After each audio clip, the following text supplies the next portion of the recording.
ఉద్యోగుల సమస్యలను ప్రభుత్వం వెంటనే పరిష్కరించాలని టీఎన్జీఓ రాష్ట్ర జనరల్ సెక్రటరీ ముజీబ్ డిమాండ్ చేశారు. ప్రభుత్వం ఉద్యోగులను చిన్నచూపు చూస్తే సహించేది లేదన్నారు. ప్రభుత్వం వెంటనే తమ డిమాండ్స్ నెరవేర్చాలని, లేకుంటే భవిష్యత్తులో పెద్ద ఎత్తున నిరసనలు తెలుపుతామంటున్న ముజీబ్తో మా ప్రతినిధి Yasar face to face. Congress సర్కారుపై రాష్ట్ర ఉద్యోగ సంఘాల నేతలు పోరుబాట పట్టారు. ప్రభుత్వం తమకిచ్చిన హామీలను నెరవేర్చకపోతే తాము భవిష్యత్ కార్యాచరణ ప్రకటిస్తామని ఇప్పటికీ నిన్న సదస్సు నిర్వహించి ఉద్యోగులంతా ఏకమయ్యారు. ప్రభుత్వం వెంటనే తమ సమస్యలు పరిష్కరించాలని కోరుతున్నారు. ఇదే అంశానికి సంబంధించి మనతో పాటు మాట్లాడడానికి టీఎన్జీఓ ప్రధాన కార్యదర్శి ముజీబ్ గారు ఉన్న వారితో మనం మాట్లాడే ప్రయత్నిద్దాం. సార్ చెప్పండి, ప్రధాన సమస్యలు ఏంటి? ప్రధానంగా 7 సమస్యలు ఉన్నాయి. మొత్తం సమస్యలు 57 సమస్యలు ఉన్నాయి. గౌరవ ముఖ్యమంత్రి గారికి విన్నవించడం జరిగింది గత 8 నెలల క్రితం. సబ్ కమిటీ ఏర్పాటై 8 నెలలు దాదాపు అయిపోయింది.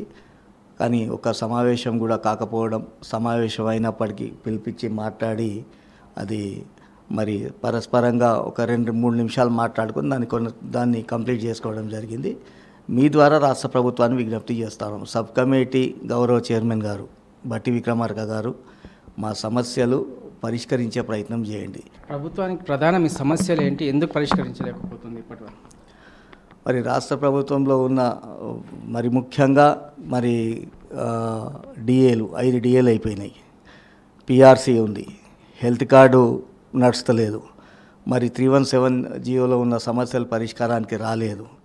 మరి కాంట్రిబ్యూటరీ పెన్షన్ స్కీమ్ మేనిఫెస్టోలో పెట్టి దాన్ని పాత పెన్షన్ స్కీమ్ విధానాన్ని తెస్తామన్నారు, దాని మీద మాట లేదు. మరి స్పౌస్ కేసెస్ ట్రాన్స్ఫర్స్ అన్నారు, దాని మీద మాట లేదు. ప్రభుత్వం గౌరవ ముఖ్యమంత్రి గారు అనేక సందర్భాలలో రాష్ట్ర ప్రభుత్వం ఆర్థిక ఇబ్బందులలో ఉంది, నెల అయితే 5,000 కోట్ల రూపాయలు మేము మిత్తిలు చెల్లిస్తున్నామన్నారు. దానికి కూడా మేము అర్థం చేసుకున్నాం.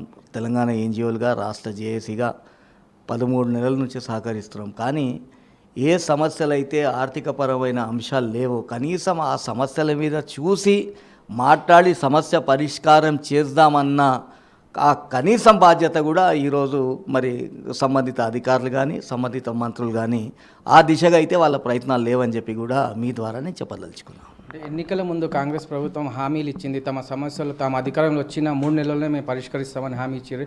ఆ హామీని విస్మరిస్తున్నారు. దాని మీద ప్రభుత్వం ఇచ్చిన హామీలలో ఒక హామీ మొదటో తేదీ మీ జీతభత్యాలు ఇస్తామన్నారు. 100కు 100% మొదటో తేదీ జీతభత్యాలు పడుతున్నాయి. దాని మినహా ఒక్క సమస్య కూడా ఈ రోజు వరకు, ఈ క్షణం వరకు పరిష్కారం కాలేదు. మీ ద్వారా విజ్ఞప్తి చేస్తున్నాం. 317 కమిటీ వేసిండ్రు. ఆ కమిటీ కూడా ఓపిక, సహనం, ఆలోచన, మా ఆవేదన అర్థం చేసుకుందామన్న ఆలోచన లేకపోతాం. ఆలోచన రహితంగా ఉండి ఈ రోజు వరకు కూడా ఉద్యోగుల కళ్ళల్లో కన్నీళ్ళు ఉన్నాయి. వాళ్ళు గడప గడప దొక్కుతున్నారు, నిరంతరంగా యూనియన్ ఆఫీసులకు తిరుగుతున్నారు, మాకు న్యాయం చేయండి అని. ఇప్పటికీ ప్రభుత్వ ఉద్యోగులు చాలామంది రిటైర్డ్ అయ్యారు. వాళ్ళకి రిటైర్డ్ బెనిఫిట్స్ అందాక తీవ్ర ఇబ్బందులు ఎదుర్కొంటున్నారు. మరి వారి సమస్యలను పరిష్కరించాలంటే ప్రభుత్వం ఎలాంటి ఉద్దేశపూర్వకంగా ప్రవర్తిస్తుందని చెప్తున్నారు? వాస్తవం. మరి గత 2 నెలల క్రితం గౌరవ ముఖ్యమంత్రి గారితో జరిగిన సమావేశంలో నేను, మా రాష్ట్ర అధ్యక్షులు జగదీష్ గారు ఉన్నాం. ఆ రోజు గౌరవ ముఖ్యమంత్రి గారు చెప్పిండ్రు, ఆర్థిక పరిస్థితి బాగాలేదన్నారు, దానికన్నా ముందన్నారు. దాన్ని కూడా అంగీకరించడం. అయితే ఏప్రిల్ 1 తేదీ నుండి డైలీ ఒక 20 కోట్ల రూపాయల బిల్లు పాస్ అయ్యే విధంగా మా ప్రయత్నం ఉంటుందని చెప్పిండ్రు. కానీ మరి అది కూడా ఇప్పటివరకు ఒక బిల్లు కూడా పాస్ కాలేదు. మీ ద్వారా విజ్ఞప్తి చేస్తూ ఉన్నాం. పెన్షనర్లు అల్లాడిపోతూ ఉన్నారు మెడికల్ బిల్ల కోసం. మరి మెడికల్లో ఈ క్యాన్సర్తోని, బ్రెస్ట్ క్యాన్సర్తోని మహిళలు ఇబ్బంది పడ్డారు. అసలు భవిష్యత్ కార్యాచరణ ఎలా ఉండబోతుంది? ఖచ్చితంగా తెలంగాణ రాష్ట్ర జేఏసీ నిన్న నిర్ణయించిన విధంగానే మేము ఓపికతో ఉన్నాం. రేపు వచ్చే నెల 9వ తేదీ మహాధర్నా ఇంద్ర పార్క్లో జరగబోతోంది. వేలాదిగా 1,00,000 మంది వరకు కూడా వచ్చే అవకాశం ఉంది. ఆ మహాధర్నా జరగకముందే రాష్ట్ర ప్రభుత్వం పిలిపించి మాట్లాడి ఈ సమస్యలకు పరిష్కారం చూపిస్తుందని మేము ఆశపడతా ఉన్నాం. రాష్ట్ర వ్యాప్తంగా ఉద్యోగులు సిద్ధంగా ఉన్నారు.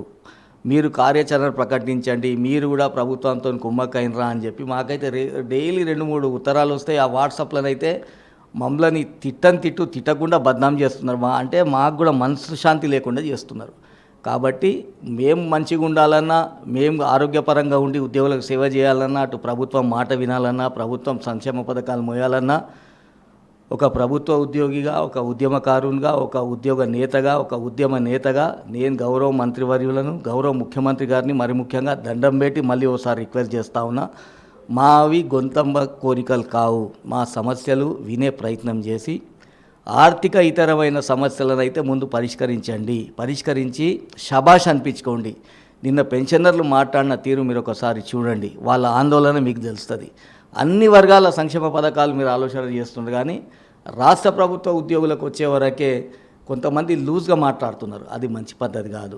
మీకు జీతాలు ఎక్కువ, మీకు పని ఏం లేదు, ఇట్లాంటి విషయాలు మాట్లాడుతున్నారు. కాంట్రాక్ట్ ఉద్యోగుల పట్ల కూడా చాలా అగౌరవంగా వ్యవహరిస్తున్నారు. ఇది మంచి పద్ధతి కాదు. మేమంతా కూడా ఉద్యమకారులం, మాకు పోయేది ఏం లేదు.